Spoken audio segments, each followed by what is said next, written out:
Welcome to my YouTube channel Hindi साहित्य पर आपका बहुत बहुत स्वागत है। आज का हमारा टॉपिक है प्राकृत भाषा। प्राकृत भाषा क्या है? प्राकृत शब्द प्राकृत रागतम की उत्पत्ति के अनुसार प्राकृतिक से आने वाली भाषा है। प्राकृति का अर्थ स्वभाव अशिक्षित जनता, अनपढ़ जीवन यापन करने वाला वह मानव समूह जो व्याकरणीय भाषा ज्ञान के अभाव में अपनी बात दूसरों तक पहुंचाते थे। जब हम भाषा पढ़े होंगे तो आप देखे होंगे कि भाषा 3 टाइप से हम व्यक्त करने का तरीका था। एक मौखिक रूप से, एक लिखित और एक सांकेतिक रूप से। लिखित रूप में हम लिख करके, मौखिक रूप में हम बोल करके और सांकेतिक रूप में हम संकेत के द्वारा भाषा व्यक्त करते थे। उस समय लोग अपनी बातों को दूसरों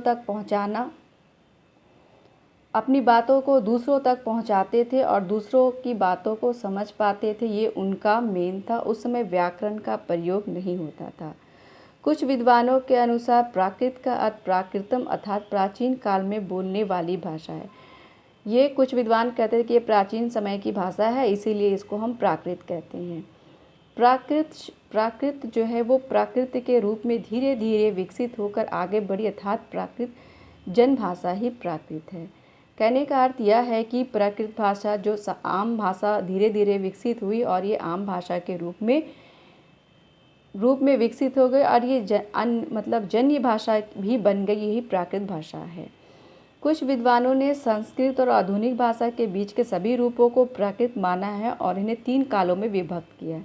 कुछ विद्वानों ने क्या किया है कि संस्कृत भाषा, प्राथमिक भाषा और आधुनिक भाषा जो अभी बोली जाती है उनके बीच जितनी भी भाषाओं का विकास हुआ उन सब को प्राकृत माना है और उन्हें 3 कालों में विभक्त किया है। पहला हो जाता है पूर्वकालीन प्राकृत भाषा, जो आपका पाली, प्राचीन मगधी भाषा, जो 500 ईसा पूर्व से लेकर के 100 ईसा पूर्व तक का समय इसका रहा। ईसा पूर्व का अर्थ होता है ईसा मसीह के आने से पहले का समय। दूसरा है मध्यकालीन प्राकृत भाषा, इसमें शौर्यसेन भाषा, मगधी भाषा और उसके भेद भी देखे गए हैं। इसका समय रहा 100 से लेकर के 600 ईस्वी पूर्व तक। तीसरा है उत्तरकालीन प्राकृत भाषा, जिसे अपभ्रंश के रूप में 600 ईस्वी से लेकर के 11 तक ईस्वी तक का समय रहा। इस समय अपभ्रंश का विकास हुआ, अपभ्रंश भाषा का विकास हुआ।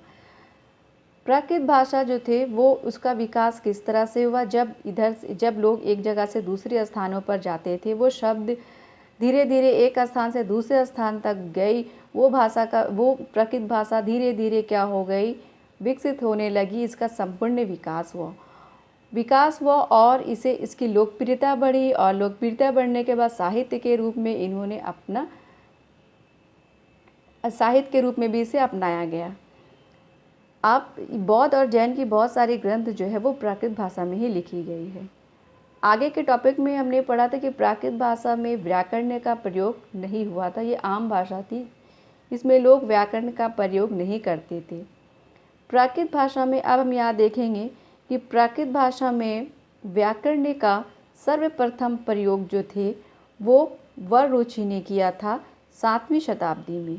यानी कि प्राकृत भाषा में सर्वप्रथम वररुचि ने व्याकरण का प्रयोग किया था।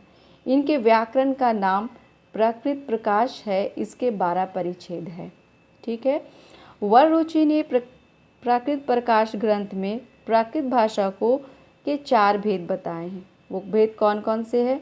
महाराष्ट्रीय भाषा का महाराष्ट्रीय भाषा, राजपूत भाषा और मध्य प्रदेश की भाषा। दूसरा है पैशाची भाषा, मगधी भाषा और शौर्यसेन भाषा। उन्होंने प्रकृति को 4 भागों में इस तरह अलग किया है, भेद बताए हैं।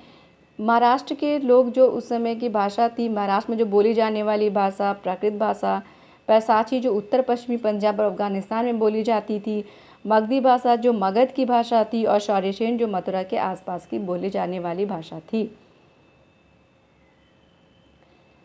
आई होप कि आपको हमारा वीडियो पसंद आया होगा। अगर आपको हमारा वीडियो पसंद आए तो लाइक एंड सब्सक्राइब ज़रूर करें।